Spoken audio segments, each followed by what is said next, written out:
Welcome to the Investment Banking Leaders Podcast, brought to you by the Investment Banking Leaders Club, your exclusive access to the industry's most successful leaders. These experts have closed thousands of deals, generating hundreds of billions of dollars, and they're here to share their strategies, insights, and leadership lessons that can fast-track your career. But the learning doesn't stop here. Join the Investment Banking Leaders Club at ibleadersclub.com for even more exclusive insights, leadership frameworks, and career-accelerating resources and events. Thanks for joining us, and best of luck on your growth journey. Today's guest is someone who has quietly built one of the most successful and innovative investment banking franchises in Central and Eastern Europe. I'm with Gábor Szendrői, who's the founder and managing partner of Concorde MB Partners, widely regarded as the leading mid-market investment bank in Hungary. And he's also a board member of IMAP, one of the most active global M&A advisory networks. But what makes Gábor's story particularly compelling is not just the firm he's built, but also how he's built it. After starting in investment banking in Paris and spending a decade at McKinsey across multiple industries and continents, Gábor made a deliberate move into entrepreneurship, building a boutique from scratch, navigating a changing post-crisis market, and ultimately creating a firm that now holds around 20 to 25% market share in its home country. And along the way, he's developed something truly unique, a model that now accounts for roughly 20% of his deals, but far more in terms of his impact. This is the management buy-in, or MBI model, a model that just doesn't help close transactions, but creates an entirely new buyer universe. It builds a powerful network of operators and investors and acts as a long-term origination engine for the firm. But in today's conversation, we'll explore how to build a leading boutique in a non-core market, why most bankers think about origination the wrong way, and how creating your own model can become your greatest competitive advantage. So Gábor, excited to have you with us here today. Welcome to the Investment Banking Leaders Podcast. Thank you very much, and welcome to all the listeners. Thank you. Why don't we start? You started your career in investment banking in Paris and then spent 10 years at McKinsey, as I mentioned, which is a very structured and high-performing environment. What's ultimately pushed you to step away from that path and build something of your own? So, to put it simply, I lost my family license to lead a global life. That was the most important thing. By then, we already had 2 daughters, which we then grew by another 2. So we altogether have a family of 4 daughters. Also, after McKinsey, I had a very short career at a larger corporation where I realized that what I loved about McKinsey was more the leadership and not the management part of it, of managing people. So I quickly realized that I need to go back to professional service. And then I looked around in my own country, I talked to people and realized that investment banking at that point of time lagged some talents. So we saw a potential of starting it on our own. So then we created a startup in this space. Love that. International, family, the desire for leadership over management, and then obviously starting a firm, really entrepreneurial. And you mentioned to me that you really enjoyed over time was working with mid-market businesses rather than large multinationals. What is it about mid-market specifically that really drew you in? So I think there are 2 types of people in our industry. One that love reading at least, if not their names, at least their deals in the press. And the others who loved working with real entrepreneurs who made their lives. And I'm not saying that you can't do very large deals with real entrepreneurs. What I'm arguing is that most of the cases in large deals, you work with managers and you don't work with entrepreneurs. You work for managers of large corporations, which are wonderful people and wonderful corporations. But there is a difference between a successful entrepreneur and a successful manager. And my taste is the latter. And I guess as an entrepreneur yourself, you can build that connection, which makes a lot of sense. And in the early days, you tried to build a business linked to international buyers, but shared that didn't quite work out as expected.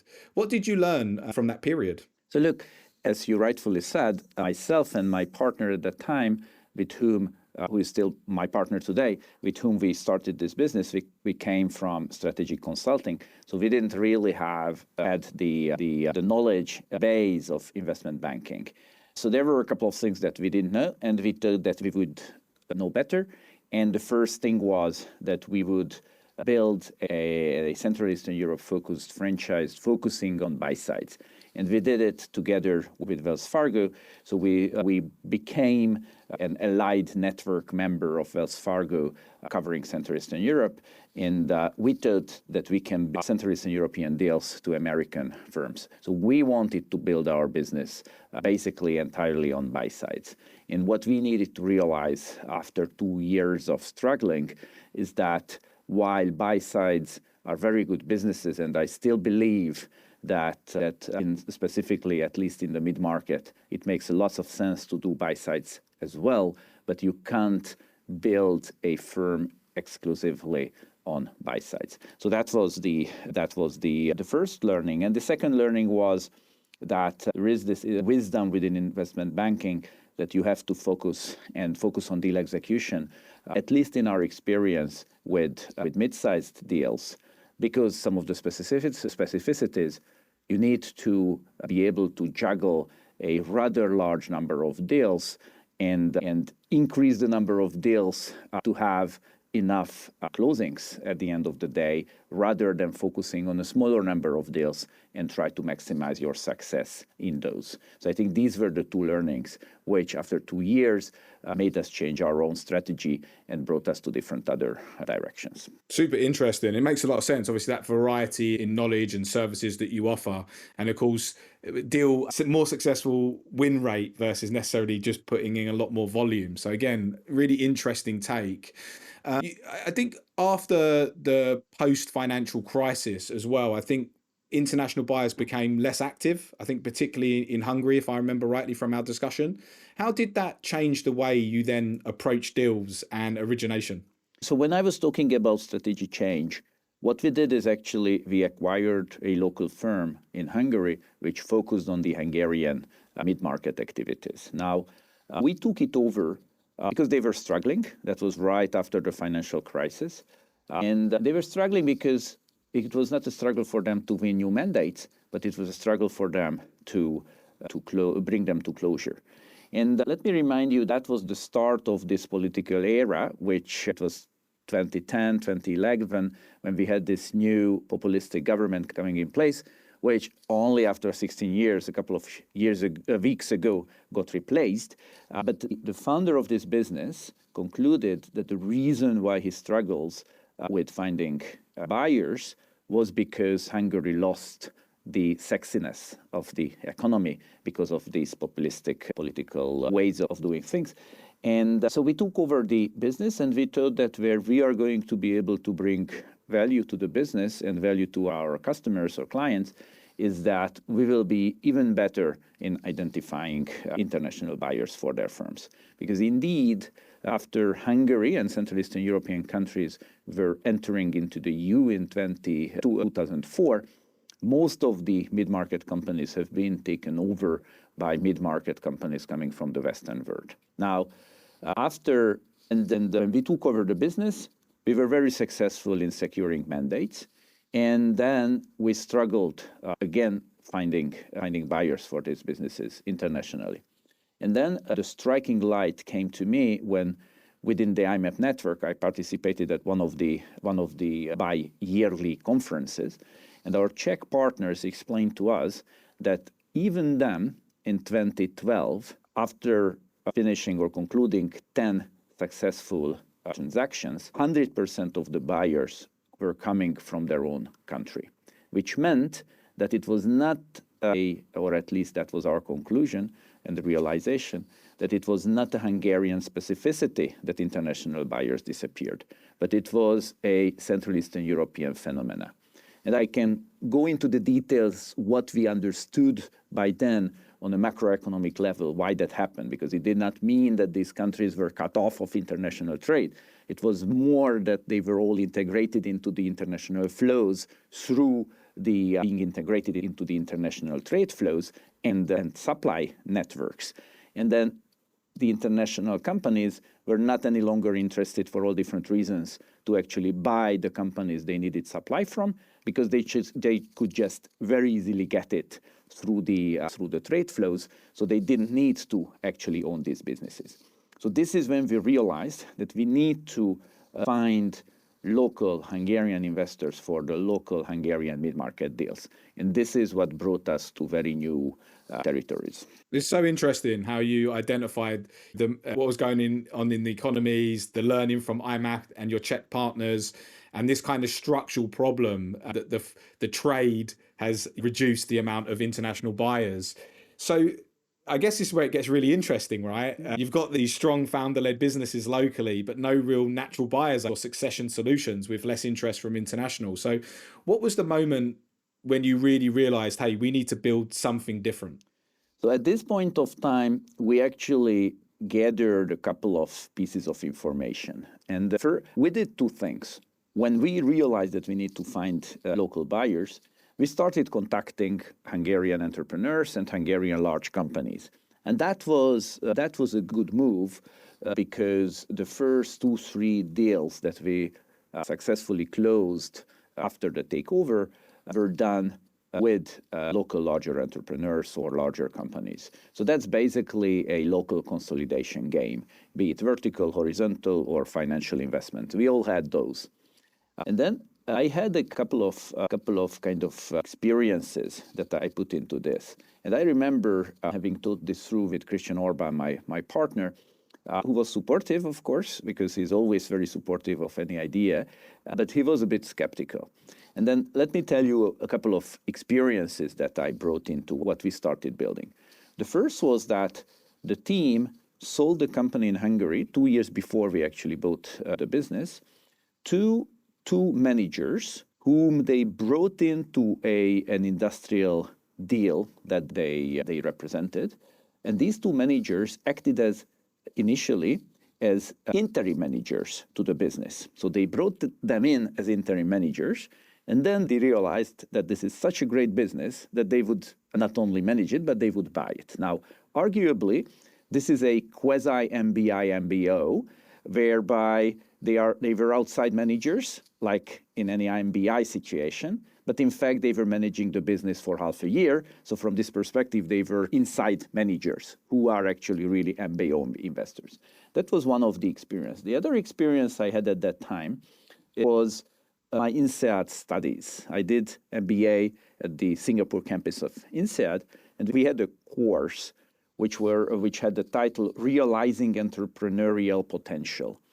And what the professor teaching that course really meant by this was effectively the MBI concept. So what we went through was a live trial, so much so that we actually even interviewed. We found a Singaporean company which was up for sale. It was a sea service company bringing all kinds of supplies to large ships with small boats.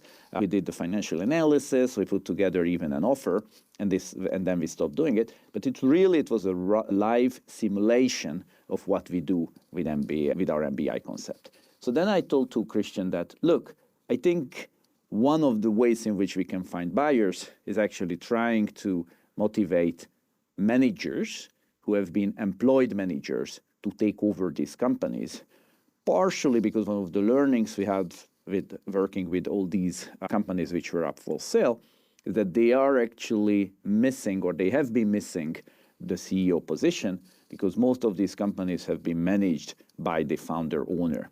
So it was by bringing in an MBI investor, that was my theory, solves two things. One, you have an investor, and secondly, you even have a manager that comes and manages the business.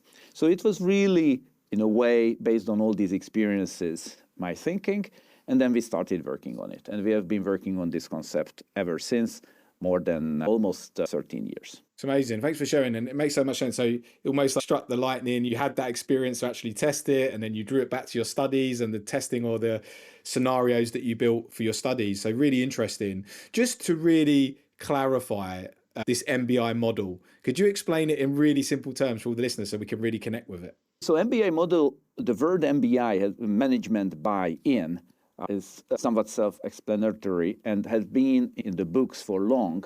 These days, some call it search funds, but if at the end of the day, it is the same concept. With a search fund, it basically you already have the cap table or the equity part before you start looking. In the MBI, you have people in mind with whom you are going to do the transaction. But effectively what this is, that in my mind at least, because some of the search funders are relatively young, and we can talk about the experience and skill set that a successful MBI investor might need. But in my mind, this is a person who is in their mid-40s, let's say, and then early 40s up to 50. That's basically the sweet spot. I've seen a few people doing deals when they are like 53. Above that, I think they are more risk averse if it's their first deal. So I usually don't see people above 50 doing this kind of deals. But effectively what they are, that people with 20 years experience in general management broadly, who arrive to a general manager, CEO, managing director position. This is important because if you did not manage basically production, sales, and finance functions together, then you might be perceived as one-sided, and you might not get investors trusting you in not messing up, right? So basically, at the end of the day, you need to be able to prove that there is no high risk because you have the experience. So these people doing transactions, how do they do it? These are 100% cases leveraged buyouts. So these are, in a way, the usual leveraged buyouts managed, organized by a manager who brings in basically the equity part through business friends, usually. And I can explain why it's usually not fully outside investors. So it's a combination of business friend money, bank financing money, and usually delayed payments, so even vendor financing. And then once the deal is done, in all these cases, these MBI investors, who are the core to the project, inject themselves as managers. They run the company for a couple of years, and then they have two strategies: either keep it as a lifestyle investment for forever and grow it and buy new businesses, etc. So basically do a consolidation game. That's what we usually see. Or they alternatively might want to sell it after 5 years. But in most of the cases, what I see is that these people, for different reasons, just don't sell it. They just keep growing and building those businesses. Thanks for sharing. Makes, again, really clear. And I love it how you've, as I said, effectively created a new buyer universe. These experienced 40 to 50-year-old operators with skills and experience in finance and sales and able to link it together and build that trust and bring in investors can then take over the businesses. And again, I can see how it all connects together now with less international interest in buyers, but actually creating the buyers locally. So really smart. And you built a network of thousands of managers, hundreds actively engaged in this model. How did you go about building that network from scratch? So that's the difficult part. It's not difficult at all. It's just time consuming. So that brings us really in the forefront of our competitors, because it was not difficult. We are a couple of seniors. We all talk to managers. We just cold call them through network, like people whom we know. We just did 4,000 meetings in the past 10 years. It's just 4,000 meetings. The only problem is that you have 250 working days, right? So anybody can do it after us. The challenge is that we always talk to managers about this. But out of this 4,000, we probably have not more than 10% hit rate for those who are interested. And then we did 55 deals over the past 10 years in this genre. So it's also a funnel. It's a sales funnel, it's a marketing funnel, and it's not better or worse, the success rate from beginning to the end. It's just long-term building of your business. This is what we've been doing. And you just have to start it, and you just have to have the long-term vision. Obviously, you build it up gradually, because at the beginning we only had a few projects that were fit to that type of investors. So the more we grew the investor base, obviously we needed to grow the number of deals that we can offer. So you build it out gradually. You have two types of people, by the way, who could be potentially interested in this. You basically need to have projects, you need to have people, and then you need to have equity financing. And we come from the world where we bring projects and we bring people together. There are some other people, There is now a German company, all interest aligned, and there is this Swiss company, Novastone Capital, and they are working on a little bit different because all interest aligned is actually a fund. Novastone is more like an advisory boutique which brings together monies. You can't have all the three. So we have projects and we try to find the people. These guys try to find the people and the money, and then they make them go after the projects. I think you need to choose one or the other because you can't be everybody for everything. You can't do the sell side and the buy side together. It's like investment banking. You do either the sell side or you do the buy side. And then this is how you build it out. Again, I like the hustle. I love the hustle. Just 4,000 meetings you shared. I know that will make some of the listeners a little bit scared, but I think network comes up as so important for growing business and your career. And what a great way to turn an extra kind of origination or business development engine on. So congrats on what you have achieved. You shared, obviously, it's about 20% of the deals that have come through this. So that's clearly a big win. But how else and how powerful has it been for the business in other areas? So look, you never know, as long as you really have an open mind of doing more and not doing something focused, then it can bring a lot of different things. So obviously these people appreciate, even if they decide that this is not their type, they appreciate being offered something completely different than any other people would talk to them, because they would say that, okay, go here, go there, do this, do that. And then I say, become an entrepreneur or become an owner. They just remember it, right? So we had so many different cases when those people started referring us to other potential buyers or even deals. They just don't forget this. They just don't forget the good 1 hour when they were thinking about themselves becoming an entrepreneur, even if they decide not to do it. And this is why I said at the beginning that we wanted to build our business on buy sides, and then we did not do, this was not leading to good results, but we still do lots of buy sides because so we are not the people who turn down buy-side opportunities, because in lots of cases you do buy-sides, you meet 10 new people, you might not be able to do a deal, but then 1 or 2 out of 10, 2 years later comes back to you, and then they turn sell-side. So the way we see it is that talking is good, listening is even better, but going into any meeting and any discussion with a very open mind, while bringing this idea to them, it is a winning combination, I find. Do you say it's fair to be one of your biggest competitive advantages locally? I would say it is, because obviously we never say to almost anybody that we are only going to bring this project to this universe. We always do the right things, right? So we try to identify through IMAP or through any other sources international buyers. And then obviously we talk to lots of local buyers, but we sell to them that, look, we have this small thing, this might work out or not, this might be something that people will like or not. I can give you one example whereby it was actually a British person living in Hungary, building his company here in Hungary, who worked in some kind of service sector business. They supported Henkel with packaging the small powders for marketing and special uses. And he had 20 international competitors, and he thought that one of them would be interested in taking him over. And nobody was interested. But then we also brought this to our MBI universe, and it so happened that 2 teams decided that this is for their liking, and they actually competed a full EBITDA verse of valuation up. And our client was so pleased that he just saw competition. He didn't care. I mean, at the end of the day, it ended up in very good hands. And by the way, the deal happened a year before COVID. So the company grew like mushroom in the COVID area because they produced these hand sanitizers good and timing. the likes. Timing is everything.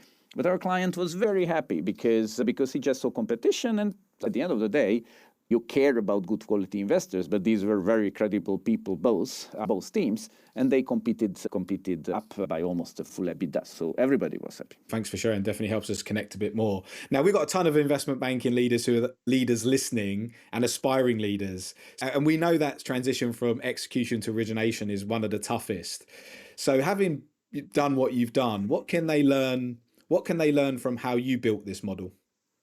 With my partner and with my team, we are believers in the long-term view. And obviously, this differentiates us because we are effectively company owners and we don't have this quarterly and yearly reviews and KPIs. Obviously, we do it for ourselves, so we can afford that. But I think there have been, even in the international investment banking arena, there have been a couple of good examples for this. And there is no wonder why the boutiques are in renaissance. There was this guy, I don't have his name, you probably remember the name of his, who sold LinkedIn to Microsoft. He was doing this one thing for 10 years. That is a long-term view, right? And then he made 40 million or what. So I think this long-term is an important element. And the second thing is that, and we did not get it right in the first place, strategies has to be built on insight. And luckily, when we had the second shot, we got it better. But we didn't really have any other insight that we are probably going to be better with international buyers. And then we are going to, together with Wells Fargo, we can do a lot of deals. So I think these are two very important things that I learned. And the third thing is, I am not in favor of focusing in this business. And we might speak a little bit about how the market developed.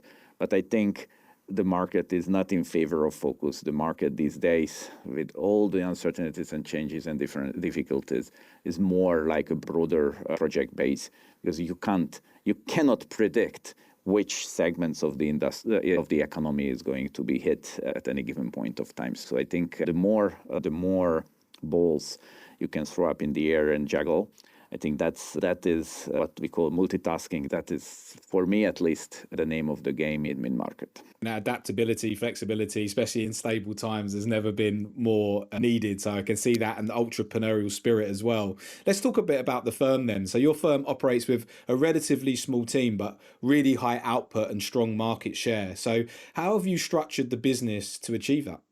So when we took over the company, which is the basis of our current operation, I realized one thing. So one of the very first projects, putting together the information memorandum, took us 4 months. And then I thought that this is not something that we can afford, but I didn't understand what went wrong. And then there was this other project whereby we created the document, we had meetings. It was a gem manufacturer, and the German gem manufacturer actually even gave an indicative offer, which we accepted, and they started having PwC working on due diligence. And 3 weeks later, they came down and looked at we actually went to Germany, we presented the products, and they were very much likable. And then they came after 3 years of starting the due diligence, and then they saw the plant. And then they realized that the plant was not of their liking for all different reasons. And this is when I realized that the issue was that at that point of time, that we actually had much nicer information memorandums than the targets themselves. So we actually oversold. We oversold that. And this is when I started realizing that our job is a lot of things like analysis and synthesis and storytelling, but it's mostly about psychology, understanding the buyers and the sellers.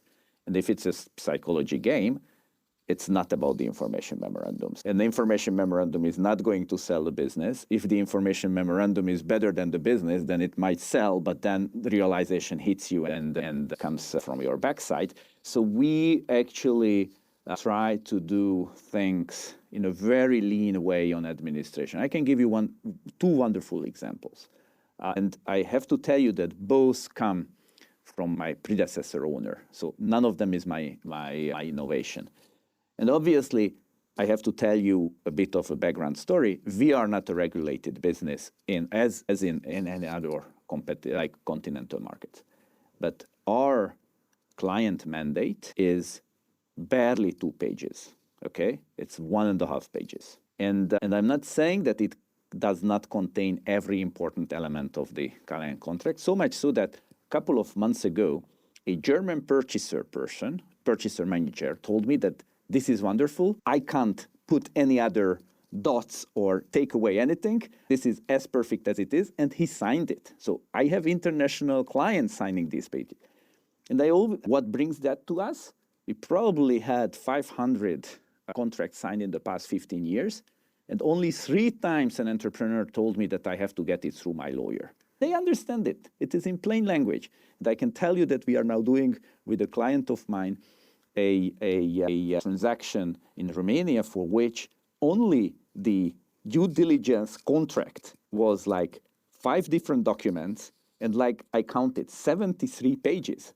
And that was for like a 40,000 engagement. How strange is that? And obviously, due diligence and obligations. So that's one of the things, like maximum 2 pages mandate letter. And the second is I never let anybody from my team go out with longer NDA than 1 page. NDA is specifically not my thing, because I don't think I'm in this world for 15 years. We know that NDAs are legally binding, but nobody was able to tell me even in the US, any kind of legal procedure based on NDA. NDA is more for guiding how we work together and reminding us what are the parameters of our work. But having four back-end forces on an NDA, it is not conducive to good work. So we try to really focus on what is important and what is less important to make execution work. Makes a lot of sense. And again, simplifying things like contracts, making it easier for clients to gauge, making that start of the experience and work together more pleasurable and quicker is great, right? So it makes a lot of sense. And I think you also told me you built a quarterly publication, a large CRM, and this feels much more like a media output as well as a relationship engine. And that's quite different to traditional banking as well. How important has that been in building your brand? It has been tremendously important. And look, I am a proud banker, but only at home. Entrepreneurs, they hate bankers. So why do you want to say that you are a banker if you know that the banker as such is hated? So yeah, I wear ties, and in lots of cases I dress like a banker. But we think that, so we are doing retail investment banking, right? So retail in a sense that we were the ones who started like this list of top Hungarian companies. And then we had the discussion, does it make sense to send out this kind of little leaflets saying that you are, and then lots of people said, oh no, this is not something that you do with entrepreneurs. In 20 different places, I can tell you 20 companies, which you find them on the walls, how better advertise your name than being associated with all these people. And we are very thankful for them, and I think they appreciate being recognized. The other thing is this publication, and again, I have to tell you, I didn't start it. We inherited it. We probably did it a little better and even nicer. We are at number 130. So for the past 20 years, we have been publishing this quarterly. To ensure quality, only us, we write it. And then we write it, it's not too long, we print it and we put in electronic format. But it is not only a newsletter, it is a real publication. And we even print like 3D, so the touch and feel is good. So and this is the only publication people get on M&A. We only speak about M&A and transactions and valuations and all these things. So it really helps us being in front of the people. And I can tell you, if somebody puts their heads around such a thing and starts doing it, it is not as time-consuming, but very importantly, you have to write it yourself, because if you start outsourcing, then the quality deteriorates, and then it doesn't become the gold standard. Luckily, we are the gold standard, and then we have a CRM. We have more laxed GDPR regulations, luckily, but people appreciate being addressed not regularly. We don't communicate more frequently than every 6 weeks or 8 weeks. But we have a CRM of 13,000 people, and one way or another, they see us at least once every 2 months. Again, it's how intentional you are about this business development and origination and the extra hustle and the things that go around it to build that brand and build differentiation in the market. So again, I commend you on that, and it's great to hear your feedback. I know you also sit on the board of IMAP, as I mentioned, so you see different markets globally. What are you seeing today in terms of maybe buyer behavior, deal timelines, market complexity, or even AI? I'd love to hear your insights there. So there has been lots of change in the past 15 years. When I started this senior role in investment banking, in the Anglo-Saxon world at least, if a deal did not close within 4 months, that was not a deal. Already that time, the average length was more like 8 months to 12 months in Central Eastern Europe. And nobody talks any longer about deals of 4 months length. So everything is just simply takes longer and longer. And this is why you need a larger density of deals, because if things take longer, it doesn't mean that you need to work longer. It just means that you have more idle time along the way, which you can fit with other projects which will take 8 months long. So that's one of the things. And the other is, you call it behavior, complexity. People are more jumpy, like buyers are more jumpy, or events are more haphazardly happening. And you just simply can't predict when the lightning strikes. So I'm also involved to some extent to the IMAP UK operation. We had a deal very close to being closed in the tourism industry when the whole Iran war hit, right? Who would invest to tourism industry in the times of war? And then reactions to people, I have friends within IMAP whereby some of the partners were not allowed to travel from Europe to Dublin because of the war. So how people are impacted by these very, very uncertain, complex times, and then what is the impact of those on deals, it's very difficult to predict. And you mentioned AI. I think AI is important, and I'm sure that you can have tons of long conversations about how AI impacts our work and our markets, like the transactions and the targets themselves. I think obviously there is a way in which efficiency improvement gains can be gained, and we are all doing that. And the other is that there are industries where there is a significantly more impact of the threat of AI or the opportunity of AI, and we've seen it in software businesses. Having said that, public valuations are much more affected, in my view and understanding, than private deals. The software segment is one of the few segments where we've seen a boom in Central Eastern Europe. We just see now a large number of consolidators of vertical or horizontal software businesses who are coming to Central Eastern Europe, and we don't see a major drop in valuations either.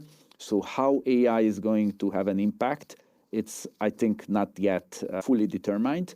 Whether it's going to have an impact, that's for sure. Thanks for the insights. I really appreciate your international view and your viewpoint, having the connection that you do with IMAP.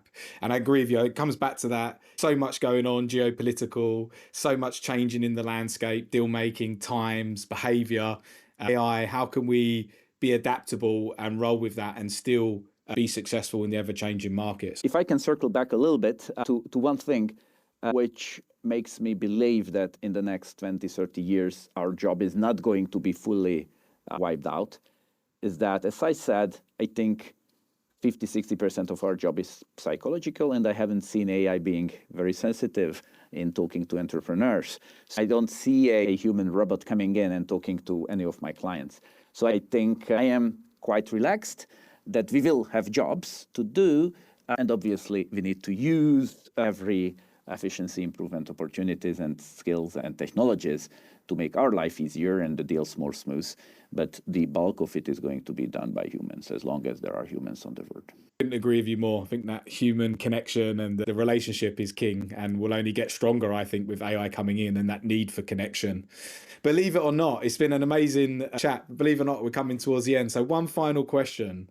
I'll ask all my guests this question, Gábor, at the end, which is, I believe leaders are readers. And I guess it doesn't have to be just books these days, right? There's so many resources available. So what resources of books have really shaped your thinking that you'd recommend to our listeners? So look, I love our clients and I love our real entrepreneurial clients. So what I really appreciate learning more and more so that I can relate to more and more people is those personal stories. And with all due respect, I'm not talking about the Elon Musks or the Bezoses of the world. They have their own space. But for me, these are the large deals. If somebody want to do mid-market transactions, they need to get exposure to lots of different entrepreneurs, their way of thinking, so that they can relate to the stories that some other people hear. Because these entrepreneurs love their story, but they also love being connected to people who connected some other different stories. So I think for us, and this is what I stress to my colleagues, is that the more they learn from all different people who made successful ventures in the mid-market transaction or the mid-market space, the better their connections will be to any new business developments they are doing. Definitely learning from those around you, right, and taking the lessons, I think, is super important.